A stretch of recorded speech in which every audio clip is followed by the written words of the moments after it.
Welcome to Dice and Mind, a podcast hosted by Brad Brown and Jason Kaufman to explore the intersection of life, games, science, music, philosophy, and creativity through interviews with leading creatives. All are welcome in this space.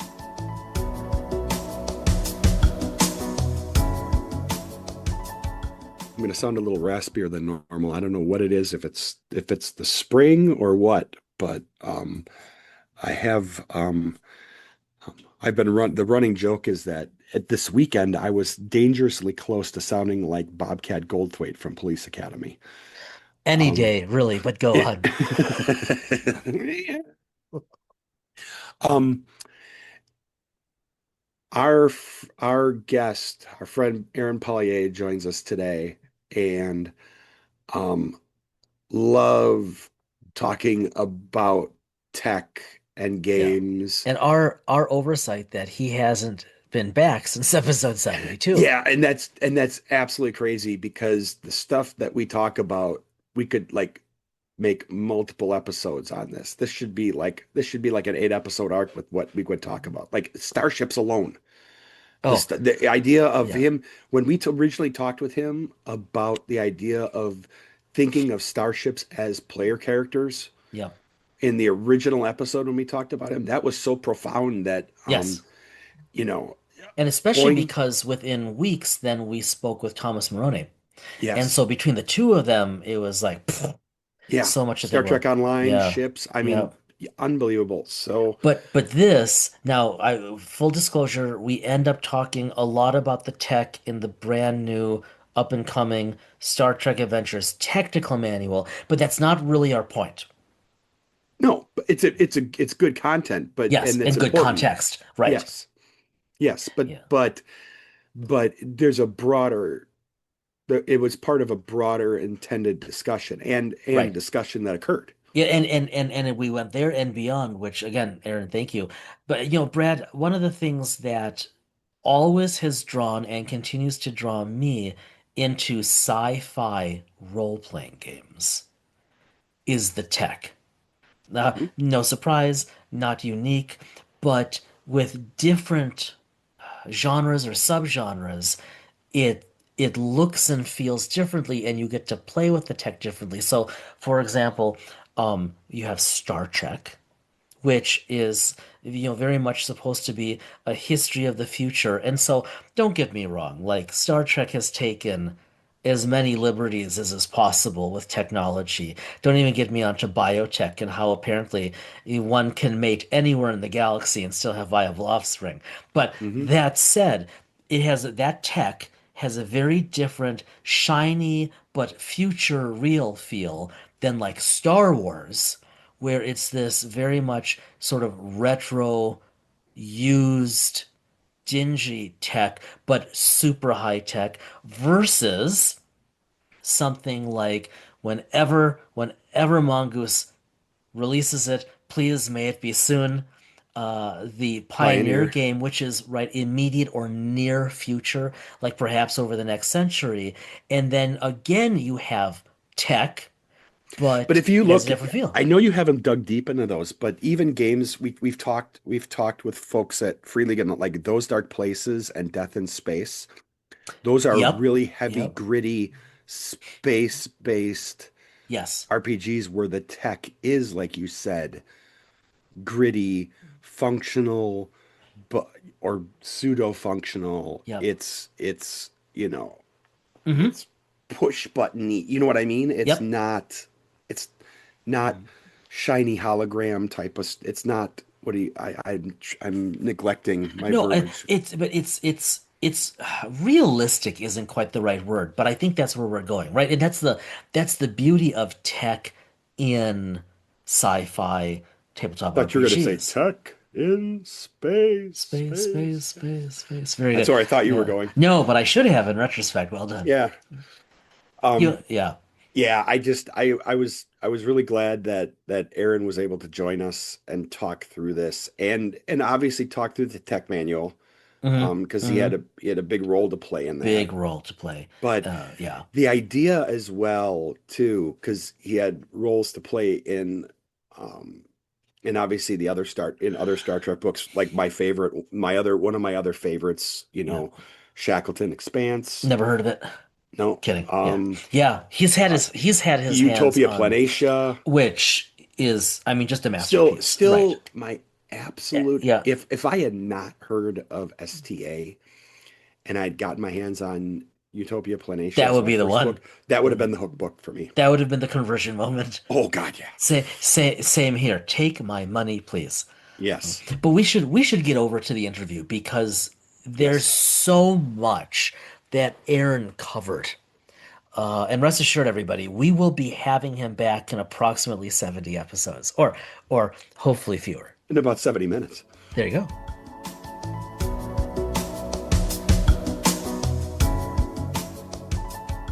Aaron Pollyea has a background in astronomy and physics, but currently has a day job dealing with climate change and its intersection with agriculture.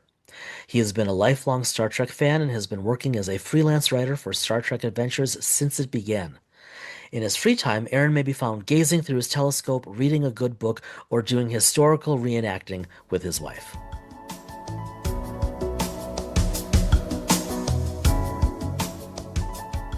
So as we just said before we hit record, we're just jumping in Yeah. Because we probably would have started talking and We did start ultimately talking. lost Yeah. probably about 30 minutes of good conversation. So Aaron, thanks again for joining us. Yeah, big time. It's good to have you back. Yeah, We're going to I'm glad to talk. be here. Yeah. Yeah, thank you. we're going to talk tech manual and more. So much And more. Okay. Yes. we'll go where the conversation takes us. But if it's okay, let's start with the tech manual. And if you don't mind, how did you end up? Okay, sorry. I'm going to interrupt you right away. Oh, come on. Yeah, I was just looking at our notes. No, this is important. Before we get Okay, into it, okay. Aaron, you haven't been back. I Oh, thought you had yes. been. I thought we'd had you on in the interim. You haven't been back since the first time you wasted your time with us in October of 22. Oh, really? Okay. What did we talk about then? Probably the same thing. No, No, we didn't. It no, wasn't the same we thing. got into, I remember the Did, discussion. did we talk about STO We got and into maybe STO, we got into STA, we talked about starships, we talked about design. I mean, you kind of your gave us a little game, master class. your ST Hmm. games that you Yep. talked and your designs and stuff. And Okay. And that was yeah, I 3 years remember. ago, so we were still being introduced to Star Trek Adventures at that point. Like we did No, not. no. We were not. You were. Oh, sorry, I was being Ah, introduced. So Yeah. I just wanted to put that out there that this conversation is probably 3 years overdue. That's on us. So just put it out Yeah. no, No, that's no, no. okay. I'm sure there's a lot to talk about then. there. Good. No, that was very important to bring up. But so yeah, so by going to the tech manual, we're jumping 3 years ahead. There's a lot of material we probably have to Yeah, go it's a back and talk about futuristic and so manual, forth. so it's okay. But how did you get involved in the tech manual itself? In Well, I'm kind of one of those people that for Star Trek Adventures that I Yep. have a lot of the science and engineering Yep. and technology stuff just rattling around in my head anyway. Hmm. So Jim approached me pretty early on in the planning stages saying, "Hey, Aaron, do you want to write Starship technologies and try to condense down a lot of the information that you tried to put into the Utopia Planitia?" Because I did a lot Yeah. of stuff describing technologies there. Hmm. But trying to condense it down, especially towards a readership that could be very new to Star Trek or not Yeah. really understand what the technology really was. That I think to me that was a bit of a challenge. Um, and so I wanted to approach this as a fun way to introduce people that really hadn't found their Yeah. way into Star Yeah. Trek yet. Yeah. It I think it works. Like it's certainly accessible given the massive amount of tech and tech ideas and the depth that you all went into. But you that this is your shtick, right? I mean, you're like one of the tech gurus when it comes to this game and others. This is your headspace. Yeah, I mean, since I was a little kid, I grew up watching Star Trek, even what my earliest memory, and I've said this in other interviews, my absolute first memory is watching Star Trek the motion picture That's sitting awesome. on my mom's lap in a theater. And That's because awesome. I very vividly remember the wormhole scene Oh, and her just like holding me. And yeah, it's broken up by other, very early memories, but that's definitely the earliest one. And so I mean, I've kind of like lived mhm. in Star Trek, seeing that kind of hopeful future and really wanting Yeah. to understand all of this really cool stuff that I saw on screen. So yeah, I spent far too much time as a kid analyzing bridge stations or like Yeah. cross sections of things and then figuring out all these things. But now you figured out a way, well, now, like not recently, but for some time, you figured out a And way to get paid to do that as an adult. I I Yeah. have to say though, That's you amazing. know what's funny is that it's funny how you said you're sitting on mom's lap Yeah. watching the motion picture. My mom's the one that introduced me to Trek too, so I just love to hear that you know moms who introduced us to sci-fi and moms who introduced us to Trek. I just love hearing that. That is Mm. just I that resonates with me in an emotional way. So that's very cool. It's funny because we were talking to someone else recently, and the idea, we've talked about lit RPG a lot. Lit is RPG, RPG is lit, and um, the term came up, um, coffee table book, Mm, and the Mhm. tech manual is a coffee table book, mm. and it can be set there and used and read it, whether you use Mhm. it as a Mhm. gaming book or Yeah. just a book to read. The other one that came up in the conversation was Utopia Planitia. Hmm. Oh, Hmm. my two Just because favorites. of Oh that. my God. And Yeah. those are the two that are up on next to my old man chair in the family room, where Uh, I'd knock on the window and tell the kids to get off my lawn. Um, because next Yeah. to Captain's Log and the core rulebook, because those are my absolute two favorites. If I have Oh Trek my God. on, Yeah. if a starship shows up, I'll go and look in the book. oh, Just thanks. I you know, appreciate it. We all put a lot of work into Utopia Planitia specifically, but Yeah. like I really loved looking at starship classes Hmm. and breaking down like, hey, we might have only seen them on screen maybe as a wreck in the Wolf 359 battle. Right. Okay, why is this ship designed this way? Why does it look this way? What are the purposes of having these nacelles in this position? Why is Mhm. there a difference between all these different starships and in how they look? Or why communicators look this way? Why does the technology on the bridge in TOS, when you pull the panels off, why does it look all chunky and weird, even though it's supposed to be the mid 23rd century? Um, all that stuff, yeah, I love just kind of like sinking my teeth into and coming up with like rational, reasonable ideas Yeah. of why. And you see that in Utopia Planitia and you see that in the technical manual.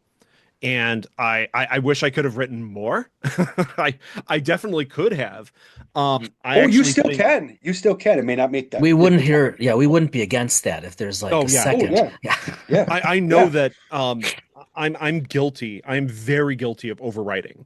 I Yeah. and I'm sure that Jim gets upset at me, and I always apologize to Jim whenever I send sections in. I go, you know what? I know I'm over. Yeah. Unless he's said like right at the beginning, hey, you really need to get this in at X amount of words. I always have more. And I know it gets cut, but that means there's just stuff to mine for later. Right. Well, and I doesn't that help you think through what you're working on? You know, the notion of writing helping to guide thought, almost being experimental. If you've got to get into a tech and you write more, aren't you doing a more robust analysis, a more robust interrogation? For me, I think it does work for me. But for your average reader, probably not. Or like at Hmm. least for Sure. like the audience that was intended for technical manual here, as like a like I said, a lay person that is just coming into Trek, you probably don't need all of that analysis or detail of how subspace radiation works or Mhm. how an actual like warp coil functions and generates a subspace field. Like Mhm. you don't Mhm. need that. It's not I really do. necessary. You just need to, I mean, You're not the I, average person, Jason. So true. I need that Mhm. too, but Yeah. Yeah.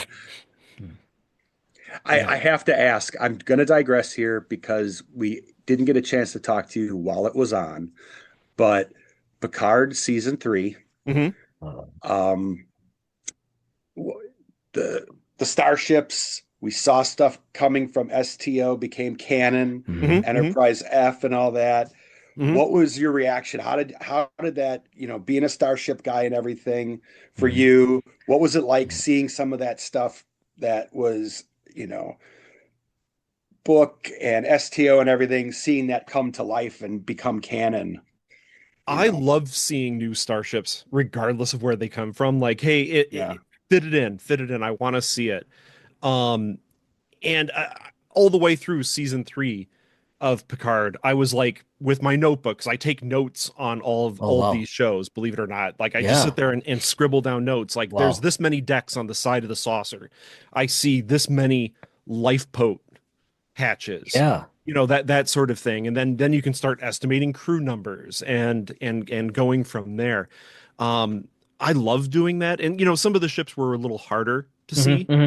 than others, but you have Titan that was fairly easy to see. Hmm. um but yeah, I love seeing stuff pop off a book or come off a computer game and suddenly show up. I love that. I absolutely love it.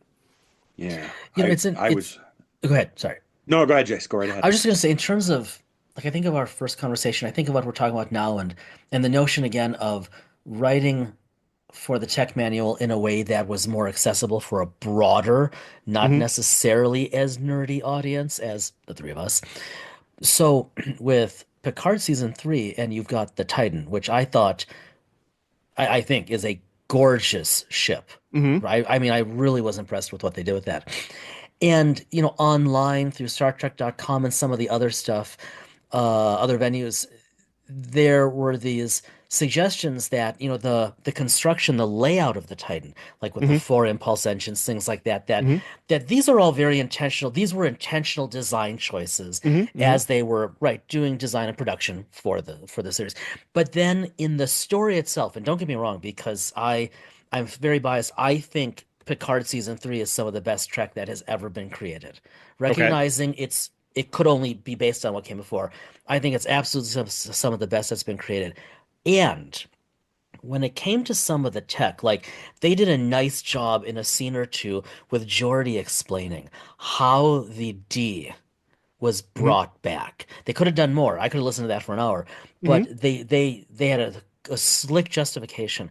But then they spent so much time and effort on the design and conceptualization of the Titan, for Yeah, the example. Hmm. nacelles and the engines came from the USS Syracuse.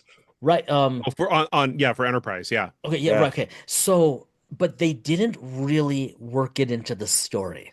They Hmm. did all right, they did all of this, and then who knows what was cut. Just like with the Hmm. manual, who knows what was cut. But so I want to pivot with that of we look at your work on the tech manual for STA, and I'm curious, you all, and we talked with Jim and Michael and Al not too Hmm. long ago Hmm. about this, but they kept referencing you because of the tech and the starships especially. You especially wrote this thing as a tech manual, but so that it was also, like you said, truly readable. Hmm. Like it's like Picard season 3, when it came to Titan, they kind of failed on that. It was left to the imagination. I'm curious, as a writer, as a designer, as a thinker, as a scientist, like what's that like? Like clearly that was in Planitia Utopia, but this was different, right? The tech Hmm. manual reads very differently. How do you do that? It's I'm not going to say it's easy, Yeah. because it isn't. It's just trying to put yourself into a really different mind space Okay. where I have to go, Aaron, don't start talking about numbers all the time, or don't Hmm. start talking about, don't have a sentence that's half technobabble, even though Yeah. Yeah. to me it doesn't really seem like technobabble, because the best Star Trek technobabble can be broken down into little chunks that Yep. totally make sense. Yep. What's subspace? Well, we don't really know what subspace is, but we know how subspace functions when you get into Right. X, Y, or Z. But anyway, don't have sentences that are half technobabble. Be descriptive rather than uh, using big words. Hmm. Try Hmm. to describe what it feels like, or Yeah. or what it exactly does, rather than trying to explain how it does something. Yeah. I, babbling. I know I'm not maybe No, not no, no, you're not. This is too exactly what clear. we want to talk about. But yeah, it's just being in a very different headspace and then making sure uh Jim or Mike or Al comes back and says, Aaron, man, that still is Hmm. a little arcane. You might need to change this, or this. And I'll be like, oh, you're right. There is a better way of saying that. Hmm. Um, and I found one of the ways that helped me with and especially like I look at chapter 8 because chapter 8's like my little domain in tech manual was um I, in Michael's online game we've been playing for many years Yeah. and I did not start in his game. I kind of came halfway through and we're just starting to wrap up now. I don't know how much he's talked about it, but I Very ended little. up jumping in. I know this is kind of a digression. I ended up jumping in playing a very non-standard character. I started playing a Tellarite ship's counselor who had a Oh, really long um, service in Starfleet already. So he was kind of like the old guy that had seen everything and was grumpy and yeah. whatever. But coming at role playing in a Starfleet setting as this Hmm. kind of old grumpy guy that is approaching things more from a perspective of, yeah, I've seen this before. Yeah, it's weird to you guys, but how many temporal incidents have you been in? I've been in 10. Like let's just get over it. It Yeah. that also helped and applied to this. And I'm making all these comments because when you look at the little character blurbs that are in chapter 8, it's Yeah. coming from a Tellarite engineer who's a little grumpy and isn't my character that I played, but he's explaining things in a way that isn't it's more talking down to himself. Like, I'm not going to sit here and explain to you how a warp drive works. I don't need to. I just need to explain to you why it's important. Yeah. The first thing new engineers get wrong is, and then it just goes Yeah. on. Yeah, that's awesome. Did you write all of those sidebars for Yeah. the chapter? That's cool. So that's and fashioned after your PC in a So, sense. sort of. Yeah. Yeah. It's only because I've like really tried to like dive into Tellarite culture and why Yeah. they're argumentative and grumpy and yeah, insulting. Yeah. That's okay. So obviously, I mean, you have written so much in the RPG space over the years. You've got your own adventures. Like, this is, I don't know, maybe this is a dumb question, but like of recent memory, and this isn't limited by any means to Star Trek Adventures. Um, what are examples that stand out to you that really stick in your memory when it comes to you really had to focus on the tech. You had to focus on making that meaningful. I mean, obviously there's Utopia Planitia, and then certainly there's a tech manual, but do other things stand out where Um, they were like maybe particularly challenging or interesting?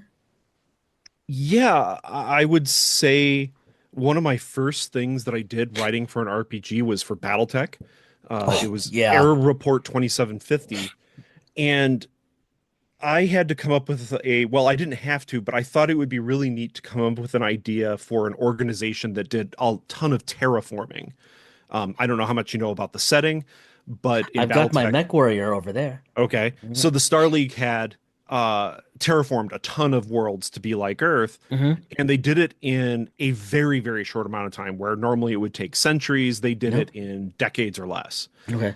So I had to come up with reasonable explanations of how the Star League was able to do this with basically an unlimited energy budget and Hmm. Hmm. money, and came up with the Department of Mega Engineering. So DOME was the abbreviation, That's awesome. and they appear every now and then in some of the other BattleTech books, either State. through references by me that have popped up Uh, or other writers. But like, yeah, having to come up with how do you get a whole bunch of water to a planet really fast? Well, you go through the outer solar system of whatever star you're at, gathering up or cloud material, right. deorbiting it, and letting it ram into a planet at speed. Amazing. How do you Yeah. spin up a planet to actually have a day that isn't, let's say 20 days long or something like Right. that? How do you do that? Well, X, Y, and Z. I mean, Superman kind of figured that out a while ago, but yeah. Yeah, yeah. Well, I mean, that's how you when you start flying at close to the speed of light, your mass increases, and then Nice. you Well start getting done. frame Yeah. dragging. We'll Yeah, yeah, we'll we'll ignore any deformation of the planet's surface. yeah, for sure. Him tearing away people from the surface like it's Right. not, what is that movie? The disaster movie with the Moonfall. Moonfall. I Boy, haven't that seen that that Oh, drove one me nuts. That drove me nuts. because I have a actually this is one of my pet peeves. I mean, obviously, I clearly I love Star Trek. Have since I was Hmm, first hmm. memories, right? At least elementary school. But in so many of the series, the pervasive lack of a basic knowledge of physics. Oh yeah. Right. It's so what the one that stands sticks in my craw more than any other, because most of them I can work around, right? Like you said, Hmm, we hmm, don't really know what subspace is. But when the Enterprise rams into the scimitar in oh Nexus, yeah, great scene. yeah. But then they put on their reverse thrusters and pull out of the scimitar. And I Hmm. remember sitting in the theater. I think I went to see that one alone. My newish wife at the you time. and I saw it 3 times in the theater. Did we really? Wow. Yeah. I didn't. I don't remember. We saw no. We saw First Contact 3 times. We Yeah. saw Okay. Nemesis twice. Okay. I did not remember that. Oh my God. I remember Yeah. Nemesis. I think the first time I saw it alone here. I might be wrong. I Okay. think so. Because I sort of got. I almost shed a tear when Data died. Spoiler alert. But Hmm, hmm, I remember being in the theater and under my breath, no, no, hmm, that's not how it works. And I just, it's like, it's a hmm, little morally offensive, but so hmm. I hear you. Yeah. Yeah, no, I get you. I love The Expanse does really well with physics all the way Oh, through it. If you've never watched that, no, another actually. show that I absolutely adore is For All Mankind. See, I knew you were gonna, I have to Oh, subscribe to Apple TV so I can watch that. I absolutely adore it. Really. Yeah, it especially the first season, it presses every single one of my buttons for like this is good television, good writing, good attention to detail because the Akutas are like Wait, the Akutas are on For All yeah Mankind? they're on the production staff. How Yeah. am I just catching up to this now? It's been out for so I long. kept telling you. I know. I didn't Okay, mention the fine. Akuta thing, but I just Okay, kept telling Aaron, you. fine. Yeah. Thank you. It's your fault when my wife asked me why we have a new subscription. Thank you. Yeah. Yeah, no, I mean Apple TV is worth it for All Mankind and Silo. I mean that's another great show, but that's very little physics. Okay, we've done it when Foundation was on, Foundation. Okay. Yep. and so we do it for like the month, a couple months. Yeah, Yeah. yeah. For All Mankind is worth it. Wow. Okay. Season one is really stunning for depictions of Apollo program Yeah. plans in general for if the space program really wasn't cut Right. at the end of the Apollo program, what Right. could have happened. Amazing. Um, Okay. and it's fun because there's a lot of real life historical people that are portrayed in it. That does go on for a while. I think through season three, there's still a number of historical people that are You still know, characters. But yeah, summer break is not that far away. The yeah, alt. This could be a good I'm an plan. alt history guy, and that's what caught me. That's what kind of drew Yeah. me in originally to it. Joel Kinnaman's a good actor too. He was good. yeah. Um, all of Everybody's them really were, good in but that. Yeah, yeah. Okay, so going back to you though, yeah. and your work. Sorry. So no, that this is great. So the BattleTech Dome, that's so good. Other projects that stand out like that for you over the years? I haven't really done a ton of RPG writing, believe it or not. It's been BattleTech. Yep. I did a lot of play testing for a couple other games, but not really writing, and then Yeah, Star yeah, Trek Adventures. yeah. And it was generally getting into Star Trek Adventures through trying to write my own Star Trek game, Yep. and sending all that in. But yeah, I'm working on other things in the background Neat. that are tangential, like they've stemmed from a lot of my ideas in science and Mm-hmm. technology. Mm-hmm. But those are coming up. Those are coming up. Nice. Don't know how E- much we want to get into that, but yeah. Anywhere you want to go, this is your time. Anyway, We anything would that love you're it. willing to talk Yeah, about, but nothing we're that you're willing. not. Yeah, We want to we're not hear. prying. Okay, well, So I have a game that is depending on when this interview might be released. May 19. Let's say a couple months. Okay. Couple months. Yep. It's called Saucer Squadron. Okay. It's a concept that I came up with and wrote the rules for. and it's 1950s B-movie science fiction, There it but is. it is what if the Roswell crash really happened and the US started reverse engineering captured alien technology, and Wait, then you I'm make it in. sound like that's not true. I'm in. well, I'm kidding. and then the Greys pop up and go, "Oh, you did that, did you? Well, I guess we're going to have to level the playing field so the US doesn't just kind of take over the world with our technology, and let's give it to the Soviets too." Reverse prime directive. Yeah, exactly. And so there's a setting where basically everyone that has the nuclear bomb also has flying saucers. And Oh, this is every interesting. every weird UFO conspiracy theory might be true. That's kind of the setting. Like, and that many 1950s B movies were made by the US agencies to Right. try to cover up real incidents that might have happened, to try to discredit people that might report them. Hey, you saw giant termites eating through Hoover Dam. Yeah, no, you just saw them. You know, Sorry, buddy. if it weren't 2025 in the real world, this would be hilarious. Yeah. Yeah. Yeah. Because Wow. because the way things are going, that could actually happen. Because Yeah. if our audience were not our audience, Mhm. half of them would be like, I knew it. Yeah. Yeah. Yeah. Yeah. Yeah. So, But but like the other shtick is that yeah. it is exactly like our world. Like Yep. real history Yeah, has to yeah. happen. So everyone's trying to like hide the fact that there Mhm. really are aliens and everyone has flying saucers and things like that. That's clever. Um, but there's a lot of tech in it. And I Yeah. have to go into it. I want to go into explaining how, like, hey, why are flying saucers round like that? Why is that the case? How do they go faster than light?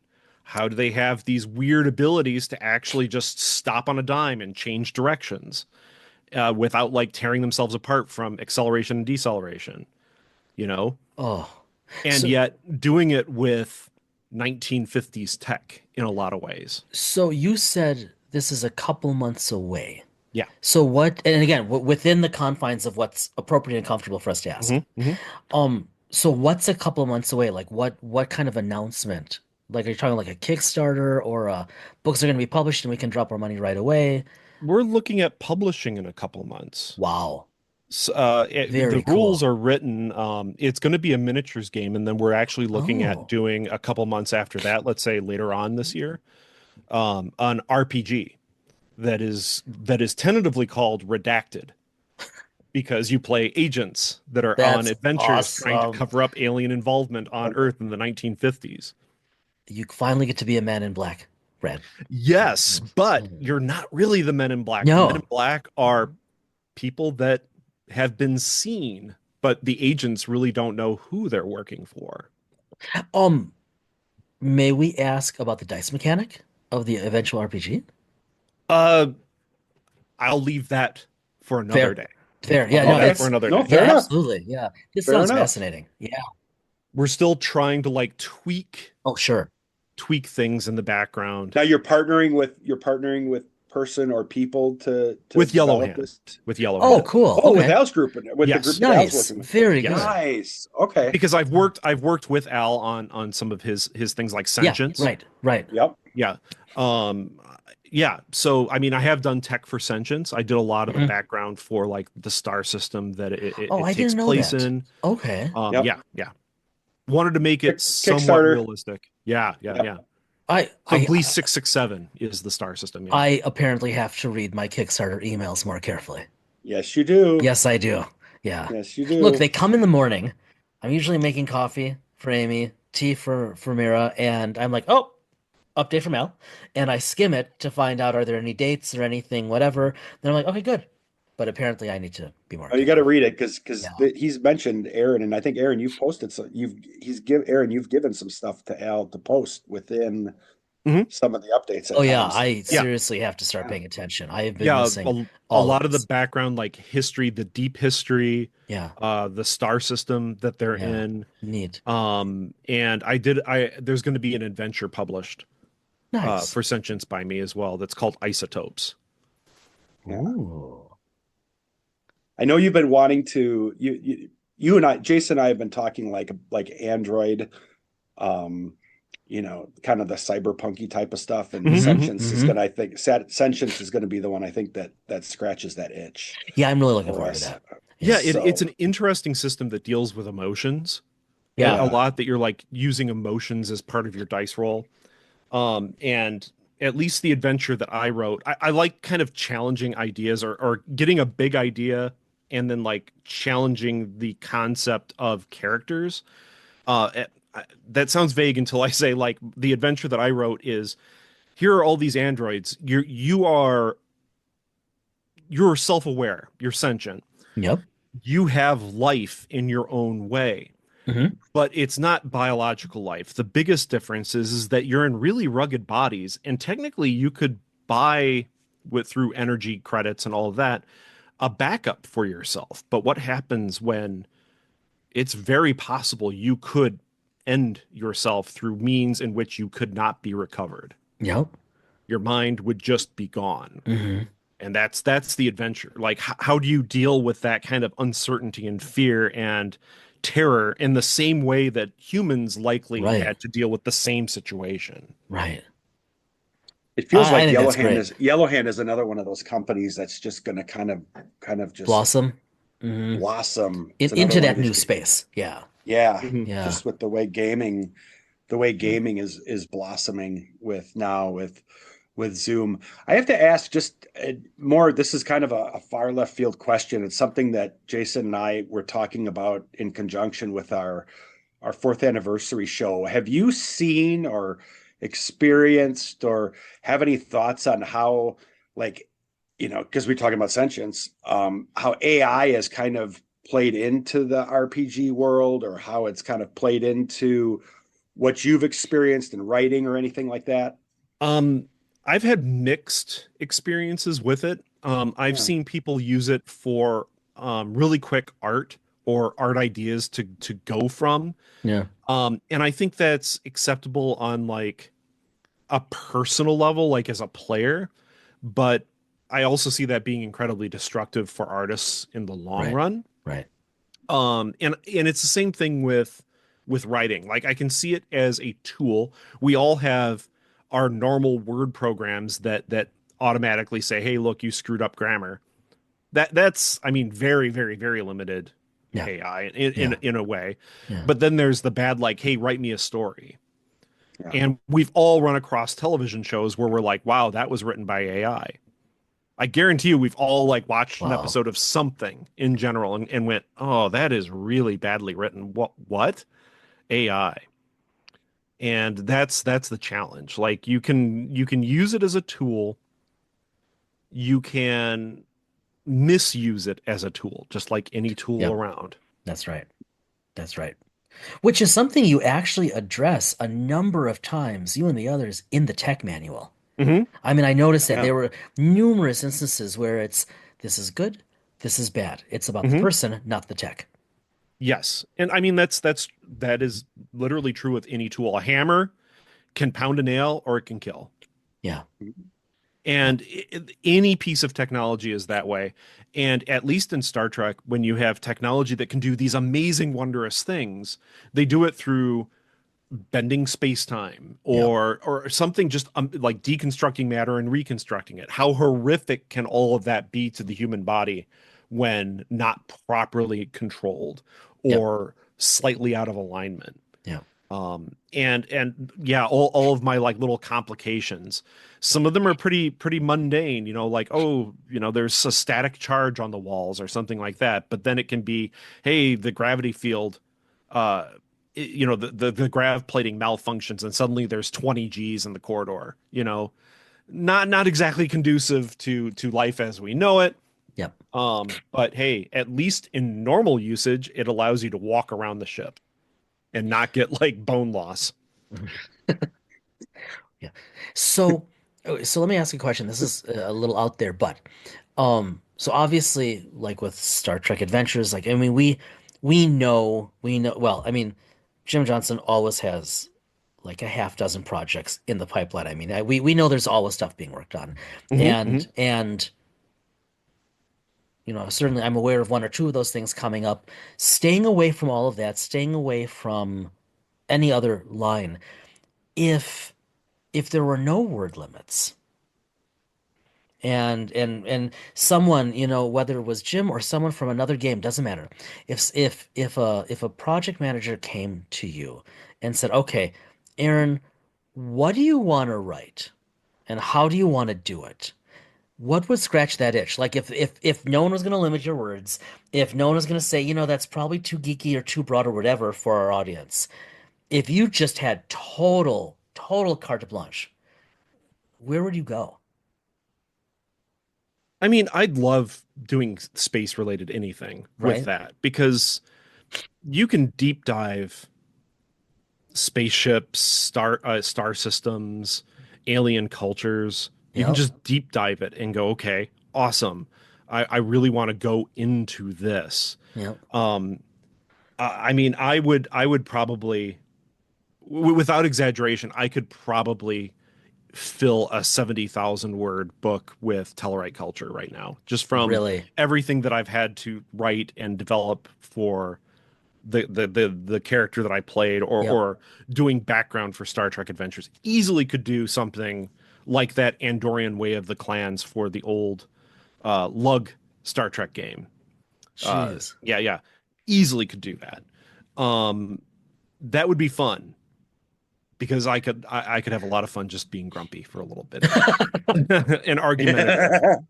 Yeah, I hear that. But I yeah, I mean, just Wow. you detailing out beautiful settings. I love that. And starships are a setting in Star Trek, and that's Oh why yeah. I love it. I love Yeah. I've ships are people to me. Again, Right. like they're Yes. characters. Yep. I remember this. I remember Yeah. this talking about this briefly, and Yep. I came away that when we talked about this the first time, and we could do this again because I remember we came out of this conversation. We Yeah. both it was not a huge chunk of our convo, but it was Yeah. such a profound piece of the convo that we both. I Yeah. don't think we recorded the intro outro that No. same day. We No. had to. That was the start of us not doing it the same day because we needed time to like digest the conversation because it was like so deep for us. Well, and the And it kicker, was because I profound. checked this while I checked this earlier while we were talking. So the first time we talked about this stuff with you, Aaron, so we Hmm. we had this crash course and it was kind of blowing our minds in a wonderful way. And then about a month and a half later, Thomas Maroney was on, talking Mm. about, and this was right, this was before, like this was when he was just like assistant art director, right? Oh, And gotcha. was Okay. had the time to waste with us, like before, like things just exploded with everything with him and STO. I mean, it's so amazing. Hmm. But like I remember him talking about the Ross class, Hmm. and it was, I know you love it, but and I might be wrong, but I think it's the Ross class. And I remember our chat with you, like Brian was saying, was so fresh in mind. So when he was talking about it from an artistic standpoint, and Hmm. I mean, you probably know him, we don't, but he was geeking out about like his mental machinations to justify the art and the look. And it Hmm. was like, we just talked to Aaron about this, but from the other angle. Hmm. Hmm. It's super cool. And you guys are doing that. I think like with Utopia Planitia, I honestly don't know how you guys did that. It is just a sheer thing of beauty. And then again with the tech manual, right? But it's super readable. Hmm. And it's also, I think, deep, like you were talking about tech babble, but there's a whole page in there dedicated to technobabble, right? And how Sure. to use it. It's like, well, that's gotta be a tough balance to find. Yeah, it is. Again, you just have to like get yourself into the proper mind space where Yeah, technobabble is bad when it's not understandable, sure. right? There's a really funny video online of it's fairly famous of like I think it's a car manufacturer and they have like this fake piece of equipment and it's the encabulator or something like that, the retro encabulator. I don't know this. Look it up. It's amazing. But the thing is that the entire video is basically this guy giving technobabble. And it is total nonsense, but Yeah, now and then, like maybe let's say 10% of the words, you're like, oh no, I actually get what he's trying to say. So in my opinion, while right. that is really funny to me, Yeah, it isn't good technobabble. Good yeah, right. technobabble is short and understandable. You know what like you know what a self-sealing stem bolt is. Even though Hmm. if you never see it being used or not exactly what you don't really know what it is. You know, it self seals. That means it must, like, when you put it into something, it connects automatically. And a stem bolt, well, it's a bolt, all right. And that a stem, it's got a long piece. Okay, I kind of see in my mind exactly what it does and what it's supposed to do. Yep. There, boom, good There. Yeah. technobabble. And you don't even need to know what it looks like, right? Yeah. Or bioneural gel packs. Yep. Oh, perfect. Don't Yes. even Oh, need to see it, right? yep. Like, but it's a neural gel and it's going to link into the computer with the way they're talking about it. It's all you need to know. You never even need to see it. It just there's goo in the computer. Fine. I was watching Voyager a month or two ago with my 17-year-old daughter, and and there was something about, damage to one of the packs or the panels or something, and Hmm. I'm like, Voyager was unique because it was the first Starfleet ship with bioneural packs. She was like, "What's that?" And it was to your point, like in a sentence, Hmm. I could explain it, and it made sense because all the pieces are there Yeah, in the babble. exactly. Yeah. Exactly. And it's the same like the Bassard Ram scoops. Like Hmm. that's a real piece of That's a real thing. technology. Yeah. It's a real thing. Yeah. So is it even technobabble trying to describe the fact that it uses magnetic fields to scoop up ionized hydrogen from interstellar space? Hmm. None of that is, I mean, it is technobabble, but all of that is real. Right. So boom. Um, I don't know. As long as it's explainable, it's good technobabble, right? And having it understandable means doing it in little bite-sized chunks. Yeah. Okay, let me ask you then on what your thought is. You have seen Prodigy, yes? Yeah. Okay. What do you think about the Protostar drive? Okay. I have I I know you guys probably address it, but what do you think? I like it. It's just a different form of energy generation, Right? really. And you know what? It's probably just reinforced warp coils that allow a Okay. stronger warp field like a slipstream.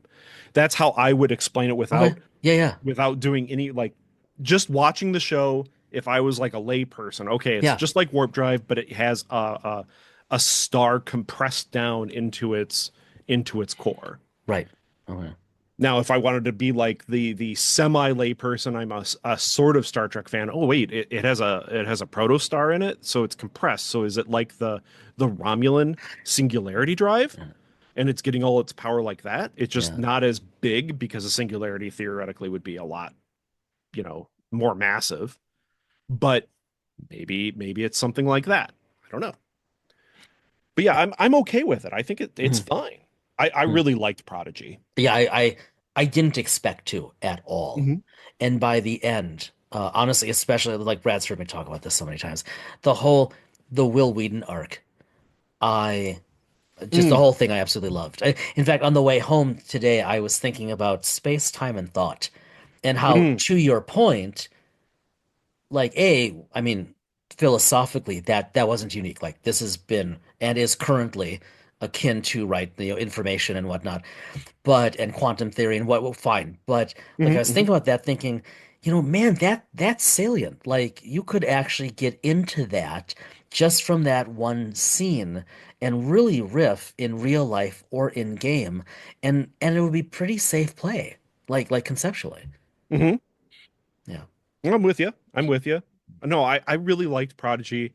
Obviously, I'm partial to the fact that it shows other founding members of the Federation in like Yeah. larger roles. So you Yes. have Tellarites and Andorians. I was very Yes. happy with that, and Yes. Pog obviously made me laugh quite often, especially when he went out onto the Class M planet in a spacesuit because you don't know. How do you know it's safe? That just brought joy to me. I don't know. That's Everyone hilarious. else, you're dumb. Yeah, that's fair. Yeah. Yeah. I love that. Anyway, yeah. His percussive maintenance. Yeah. We've all been Hmm. there. Yeah. Anything else that you have that you're working on besides the miniatures RPG thing that you'd be willing to talk about? I mean, there's other Star Trek projects that are going to be coming out that Yeah. I've had a hand in, Yeah. but I can't really talk about No, them. no, Just no. No, no, no, no. Yeah. there is stuff. Yeah. There's stuff that will be coming out.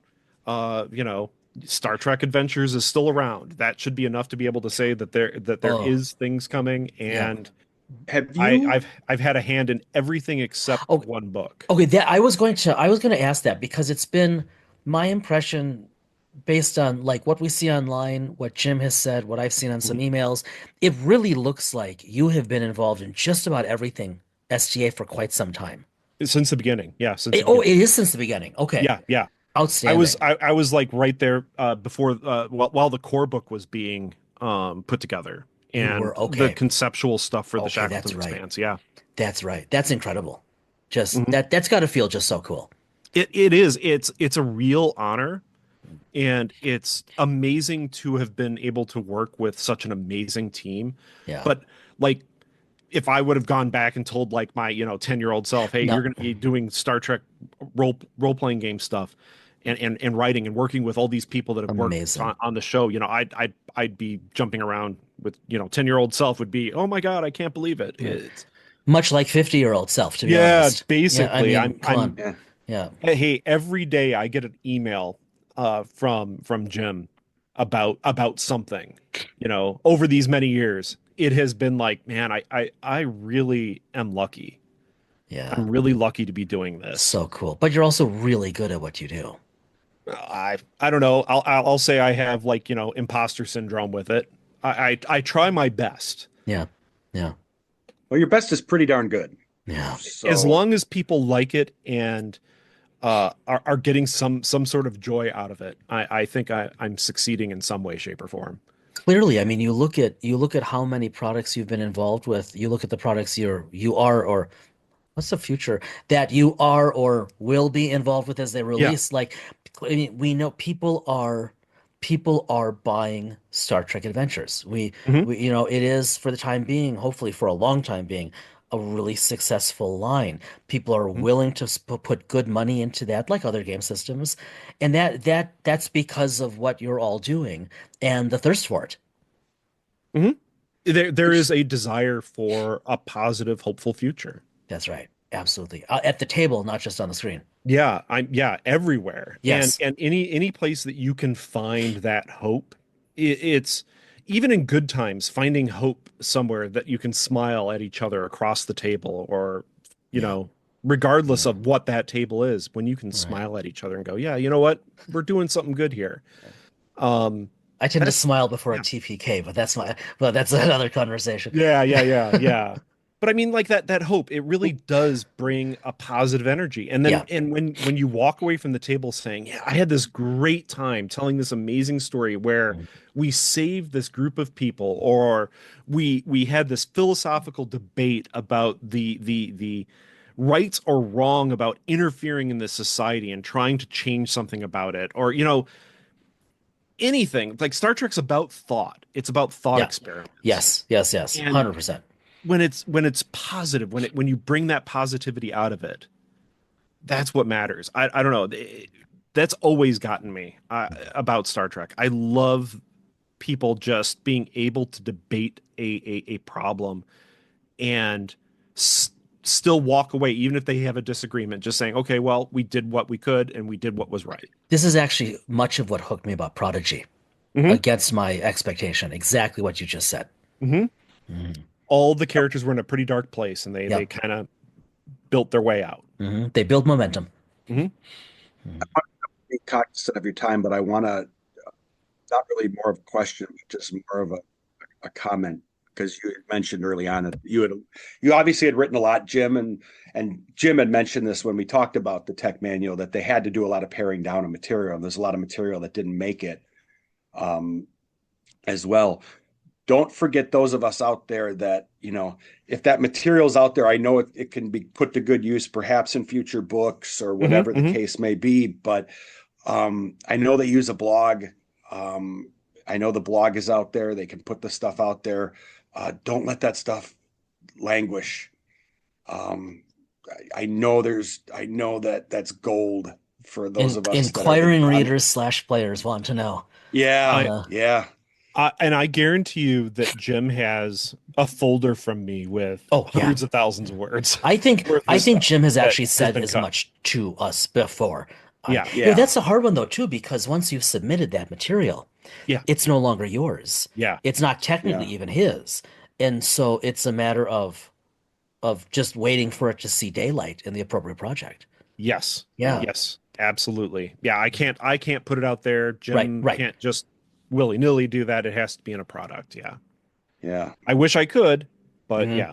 Well, let me ask in how I think so especially like with the Tellarite Hmm. ideas.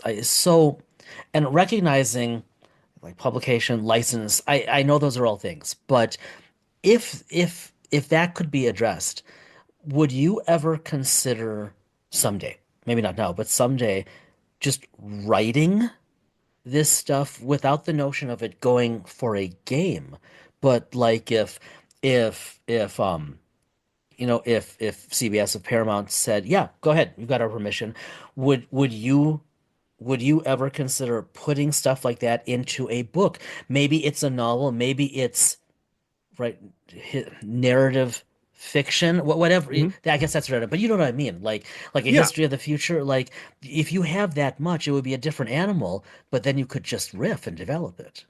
Yeah, I mean, I wouldn't have a problem with that. I'd have to see what what time I have to work on whatever project. Yeah, yeah, There's yeah. paying projects and there's non-paying Well, I'm projects, right? assuming they would pay you for this. I mean, Yeah. okay, Yeah, absolutely. yeah. That then yeah, if there's like payment involved, sure, absolutely. It's at the top because I mean, oh yeah, I mean, would I love to like add to a very unutilized, unexplored part of Yeah, Trek lore and yeah. just really deep dive it? Absolutely. And I could with at least the Tellarites. I could probably with the Andorians a bit too, just not as much. Uh, Hmm. there's already been books on them anyway. It's Fair. just Yeah. that the Tellarites haven't really been Widely explored. ignored. Yeah. Yeah, yeah, yeah. Yeah, I'm still pining. That's a bit of a strong word, but I'm holding out for the remember the Simon and Schuster Worlds of the Federation? Yes. Ignore right. It, so when we've talked about this with the others, but that's still like near the top of my list. That someday I hope there is something equivalent to that Hmm. for STA, where it's because like what you're talking about, like Hmm. getting into the weeds, Yeah. where whether it was like whether it was a source book, whether it was like I would almost prefer like a sort of traveler's guide that Yeah. even would have the format of like the GM and players handbooks, Yeah. right? Where it literally was. I mean, I would read that sucker front to back. We Again tried to and again do and again. Yeah, yeah, yeah, we tried to do a little bit of that with the Shackleton Expanse yeah, campaign absolutely. guide. Yeah. Because I mean, I went in and actually did a lot of like planet details, just like the Hmm. random planets or like Hmm. how the Shackleton Expanse, what stellar phenomenon there were. Yeah. Here's how it looks, and Yep. it's more of a travel guide-ish Yeah. sort Well, of approach to it. Yeah. back in the day, Kelly Fitzpatrick shared her excitement about getting to invent a species, Oh yeah, right? and she did a great Yeah. job. A really cool species. Yeah. Yeah. Yeah, I would love. I mean, I probably a lot of us would love some type of book on that because you guys would just go nuts with it, I think. Yeah, and I mean, just look at the Shackleton Expanse guide, the Hmm. guidebook, Hmm. the campaign Hmm. book. That's a huge book, and that's just It is a huge book. from our minds, right? Like from So all of our cool. minds from the team. And you could just take that book and play for years Yeah. with That years is worth of like games. that's like one of the best sandbox books I've Yeah. ever seen for a game, just because of to what you said. And I don't know if it's if people realize how much, like you said, that was, you know, this is not the best way of putting it, so I apologize, but invented, Hmm. you Hmm. No, know, no, yeah. you Yeah. know, that's really what it was. And the detail that came out of it. And like you said, it's a traveler's guide. That's almost a coffee table book unto itself. Hmm. Hmm. And when I've when we did some playing around with Captain's Log in the past and things like that, I referenced that. Hmm. Um, just because of how it was written from a, just from a design perspective. It's just one of those books. And that book is, prime example where, we're now in second edition. The material, this is where first edition books can still be used in Oh second yeah, edition very 100%. easily. Shackleton is a prime example When of you where you talk about Shackleton like offline all the time. all the Yeah. time. I love that book. But I'm also kind of a fan of, I love large tomes, I like to look at a large tome Mm-hmm. book, and that is one of those books where um, you know, Jason and I are big fans of, not necessarily when we play in the STA universe, we don't like to mess with canon. Yeah. And we don't like to To necessarily the like, point that it holds back my creativity because it's like I am yeah, not breaking anything. Mm-hmm. we don't like to break and mess with canon. That's just our own personal preference. So Sure. so being able to work in Shackleton, that That's what was allows so me smart to, about it. Yeah. Mm-hmm. yeah, I don't have to necessarily completely stretch my own relatively limited creative Mm-hmm. abilities. You guys have given me a sandbox Mhm. Mm-hmm. that I can use, that I can branch off of. And Um, I think that what works between first edition and second edition, and mhm. why Shackleton still can apply into second edition, is so much of what we write isn't necessarily uh really hard into the rules. Like, it's not like Mhm. there are specific numbers and very specific dice rolls and very specific trait combinations that need to be Right. used with everything that is written. Um, Even in Utopia Planitia, the starships, there it's mostly story that I wrote. I wrote them Yes. Right. like, Yeah. here's Oh, a story and then here's a character.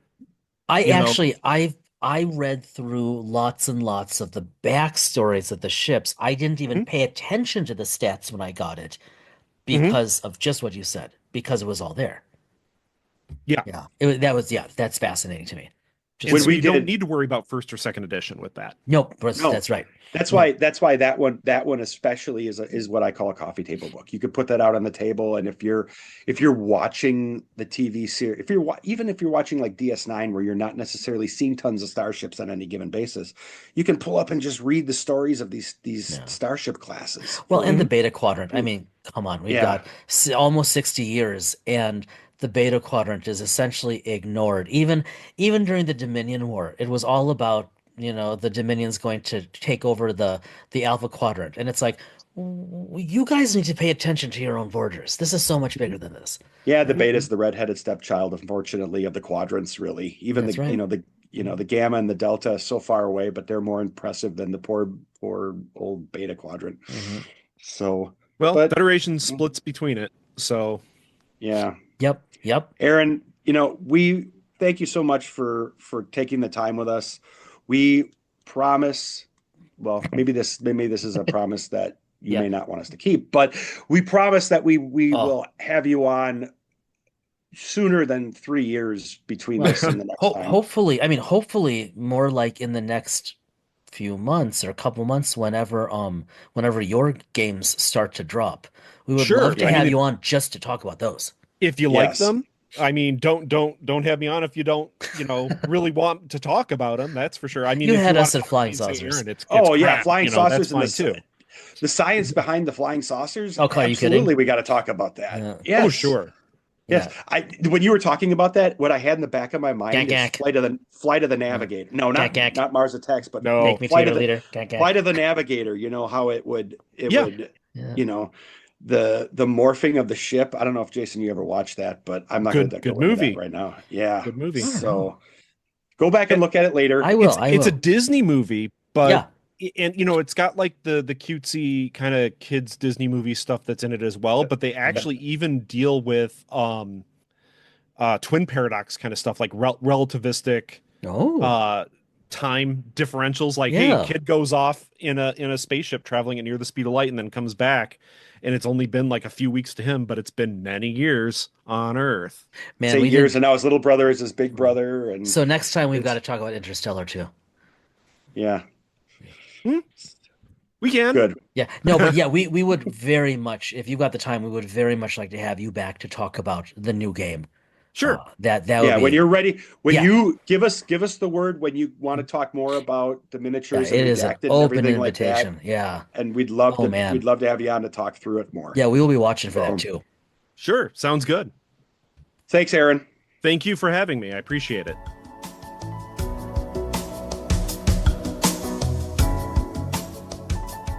It's always good to have returning guests, and for Aaron again, we said it before, it was way overdue in having you along. So thank you again for joining us. Ah, yes, the sound of the loons. That tells us it's time to go to the Loon Cafe. Why not? Sounds courtesy of Jason Kaufman. Recorded up on the Gunflint Trail on the edge of the Boundary Waters Canoe Area Wilderness. I will be using that. Obviously, that is like better than any sound we've been able to find online, in all honesty. That is really well done. Thank you. I That one was taken actually from a cabin deck last summer. Was it in the Um, evening? nope, no. I think it was a morning. So Was it a when morning? I tend to go out with coffee, I used to do it with Amy's dad. Yeah. And I'll spend an hour or two out there having coffee, thinking, looking, listening, eventually reading. And so those are the evenings and mornings are the best time. It's very difficult for us to like be sitting there not talking about something, but if I'd heard that, Yeah. you and I would be sitting there not talking. And that's and this is a little silly, and I shouldn't even say it while we're on air, but the loon calls are an almost sacred thing for me at this point. So I just think No, it's that's what I'm saying wonderful. is that would Yeah. be an occasion where if that You is just what I would stop be and hearing, listen. Yeah. we would be sitting there not talking. And I think anyone who knew anyone who would be around us would be shocked by that. Okay, so So, while you're busy not talking, what's on your desk? yeah, you know, I have been in for the past 2 weeks. I'm going to admit it, I've been in a bit of an RPG rut. I really haven't opened an RPG book. Um, there's been some, I'm a fan of cycling. I like watching cycling as a sport. You and I know this. We talk about the tour Yep. when it comes on, the Tour de France that comes on in July every year. But I've been able to get some of the other races that are going on Nice. over in Europe, and so I've been kind of watching, not like watching it on TV, but hmm um, keeping up with some of the news and all that, and doing some other project stuff related to writing. And um, I just haven't opened up my writing related to it for the well, I Yeah. not 2 weeks, but for like probably the past week and a half. Yeah. And as I sit here tonight, um, I'm I'm working on a I'm I'm working on a kind of like a productivity project. It's too boring to discuss here, but I've ultimately for already me, lost interest. yeah, I know. Ultimately for me, I just I've been doing some kind of dice. I've been doing some dice rolling, but it's related to like my sports game Yeah. solo play stuff. Um, and I don't know what it is. I just at the moment, I don't know if it's because it's spring out and the seasons change, and you know because you've had the weather too. Yep. We've had some nice weather out here. Mm. Um, Yeah. As we are recording in very, very late April, spring is in full swing here. yeah, I mean, it was 80 degrees here yesterday. Oh, wow. So I literally, and you know, lately, because I've had some weight loss, I just don't wear shorts. I'm like cold No, I've never been a shorts person. temperature for me, Mm. what could keep me warm temperature No, wise doesn't totally do that different anymore. now. Totally different. Yeah, but Yep. yesterday I was able to actually put a pair of shorts on and not feel like I was going to freeze to death. Biking shorts. No, Thank you. no, still have not attempted those in the new slimmer look. I'm just fearful of what that might look like. As are we. So yes, and you can be rest assured that when I try them on, they will be in the security of a bathroom fully locked where no With the one will be lights able to turned see it. off. Yes, exactly. So now that we have assured everyone that they should have nothing to fear, what's been on your desk? It's actually what's been on my screen, what's been on my TV. So Oh, I didn't even think about that, but since yeah. we recorded with Aaron not long ago, yes, Oh, you and I don't know what finally clicked for me, but that chat with you and Aaron finally convinced me to give For All Mankind a one of try. us, one of Yeah, us. and also Apple TV Plus is having a $3.99 per month deal for 3 months. Yes. And so okay, it Perfect time costs for you to binge it. right. So I thought I'm gonna give it a shot. Worst cases, I'm out $4. I watched the first episode, and yes, everybody, I know I'm coming to this almost 6 years late. I know. Because it debuted in 2019, believe it or But not. this is alt history, and that's traditionally not an area that's interesting At to you. all, but I started watching, and then one of your comments was, think of it like sci-fi. And that really clicked for me.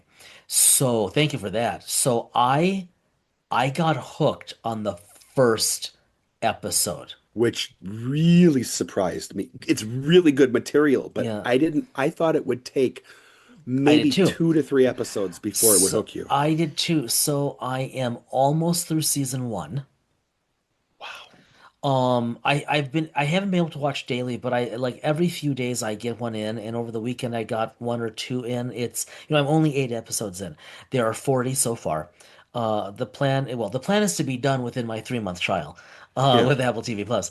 But as this episode drops, I will have finished spring semester, had a handful, not even a week off, and summer term will have started up. But I only have one class this summer. So my plan, I actually hadn't planned to start it until like after this drops, but my plan is to use my time when I'm home. Dina will be home from college, but use my time when I have a lot of time at home, relatively unencumbered. Yeah. And I just want to slowly between now and what is it, May, June, between now and like June. If it lasts through the summer, I don't care, I'll pay. But my plan is over the course of the summer, I want to watch all 4 seasons. So I basically have 3 more seasons, and I am like I go to bed and I think about it. Yeah. It's so well, and I don't even like human interest stories, but because it's really telling you stories about what are the lives of these people like in this world with these roles. Um, I like I'm down the rabbit hole so hard on this. I haven't even started watching Andor season 2 yet. Okay, now that you haven't told me that. Uh, You haven't told me that. Well, it's been a busy couple days it's for been us, so it's been a bit, so yeah, but yeah. that really surprises. But then again, if you're in it's it, you're not necessarily a person that's going to give up time for tons of shows. No, no, Um to have two at the same time is pretty rare these days for me. But like this yeah. coming weekend, my plan is to stay on pace. So this Yeah. coming weekend, my plan is to watch Andor the first batch over the weekend. What I still find a bit funny is that I am more reticent to pick up television shows than you. Um, the reasoning, not so much. It's just I am more hesitant on television shows. And Yeah. maybe it's mostly Star Wars stuff. Although my son who's got a very similar taste Yeah. and and critique of Star Wars that I have has given me um, Yeah. good Right. reviews of Andor. I So mean, the I'm just still of the first mind, and I've season said it was, once, yeah. I've said it multiple times, and I'll say it again. I want new history. I'm tired of us telling a story in the same inter Yes, though periods. Andor You was know, so well done. I know. I'm Otherwise, I'm with you. Like I really want the Ray trilogy or whatever to come out to move the even story forward. even I know there. What is the new movie that Ryan Gosling, Starfighter? I'm reserving, yeah, Star Wars Starfighter. I'm I reserving know, judgment. but it's coming out after episode 9. Do we It's know a that? story. Yeah, they said Okay. it's Okay. coming. It's people correct me if I'm wrong, but I remember being told it's after episode 9, so I Excellent. am going to go and see it because it's coming out. It's Absolutely. going to be a new Absolutely. Yep. timeline. So I'm going to give it the benefit of the doubt because that's what I've been asking for. Yes. And he did okay for me um in Blade Runner I've still not 2049. seen Blade Runner 2049. I don't know how that's possible, You got to given watch how much that. I love the original. Mine, you got to put that on your sticky note for the future. I can. I've That's got not two one. shows to watch right Yeah, now. My that's not dance one that I ticket's would. already flowing Yeah, over. and that's not one you need to really like go bending over backwards for, in all honesty. You're a I will big fan of eventually the watch it. original. The 2049 is fine, but Yeah. it's not gonna, you know. Yeah. So, but So um, yeah, and I bring that up because I bring up For All Mankind because to me it's so relevant to RPGs, right? And like it just makes me want to play in a next century world, a next century solar system. Like, bring me Pioneer from Mongoose. Bring me some version of Welcome to Moonbase from Ben Bova, right? Like that is a setting I know in we which had I have Matthew wanted to Spring on play. in just Yeah, in the within the past 6 months. Maybe we should have him back and have him yeah. talking about because they've been a lot of stuff. I keep I mean, watching though. No updates no on update on that, either. and that's okay because when there isn't, that traditionally means Hopefully means stuff where is they're going working. on. Yeah, I Um, hope so. and and they've been doing a lot of content updates and stuff on Traveler and everything, and even on Oh, Paranoia. speaking of And which, I texted you a couple things this morning. did you? I was surprised you didn't respond, though you're even busier right now in the office than I am. Oh, um, if this The is the Shannon Free Trader Appleklein's, Beowulf, yeah, I have the his new book. book. No. This is the one that's just coming out. This is his history of the Traveler RPG. Brad's checking his texts right now. Box of no. This is already out. This is just a reprint, I think. I thought Whoa, this was whoa, maybe no, it I don't isn't. But think I think so. this is I think I this don't is think so. Do some research. I don't think so because I've read about. I'm sure that they've been talking about him writing this. Because this was like the passion project. Because this goes right up to today, I think. maybe it's an update of it. And because there's a Humble Bundle deal where the PDF is 7.99 instead of 30. Oh, Because the printed is 50, and it looks like a coffee table book. yeah. Could be fun I've to got read. well, before you know what? I'll look this up because I think I have read this. Check it out. Yeah, I'll check Maybe it I'm out. wrong and it's just a But reprint. I still that's one of those where well, We are eventually going to play yeah, we Traveler. will. I'll tell you this summer, maybe this summer we'll dabble. I still have it on my schedule. I still have that schedule. I still want to do. You know, when I started getting using AI with dice mechanics, and I had it talking about the different dice mechanics, the GURPS mechanics. Still, I've got an untouched GURP source book over there on the shelf waiting for you. don't you get rid of that book. We're I'm going to not. You use told me it. we're going to use it. We're going to use it, and you have the shelf space now, so that can't be an excuse either. I have a plethora of glorious shelf space now. Yes, and Yes. you still have midnight, right? Yep. Okay, good. I still think we should try midnight at some point. That would be fun and dark to play in. I think that would Yeah. be an interesting one if we ever It's like, great lit. yeah, maybe even Yeah. if we all get together, maybe Brian would join us for Yeah, midnight. because they've released quite a bit for it late, I think. I have the DM screen for it. There are what a number of campaign guides or not source campaign Is guides there? maybe. Oh, There's stuff that's recently come out for it, so it's an active line. I don't know if I'm up to date on their mailing list. I don't get much. I don't know how much I've seen on email and how much Is I've that seen FFG or on is that Edge? Edge. Oh, And I don't know how most of Edge I see on social media. oh, is that what it They is? post updates yeah, regularly on social media. Okay. Yeah. We need to find it. I know that nobody from Edge listens to us, but if someone does and knows someone from Edge, We we would so love to. badly want to have you on. And just to talk about what it's like working with some of the Edge Yeah. IP. It's just there's so Yep. much good stuff there, and we And it would has love to such talk to history someone. too. Yeah, And for me, it's local. I mean, Edge not so much, that's the just be, thing, as you but for me, I said. mean, like like I was able to drive up to FFG. Like it was 50 minutes from the house. Right. I Nice. can still get up to Game Center. So well, with that wishful thinking, to be continued. In the meantime, you all know the deal. Be well, stay well. We'll see you in a couple of weeks.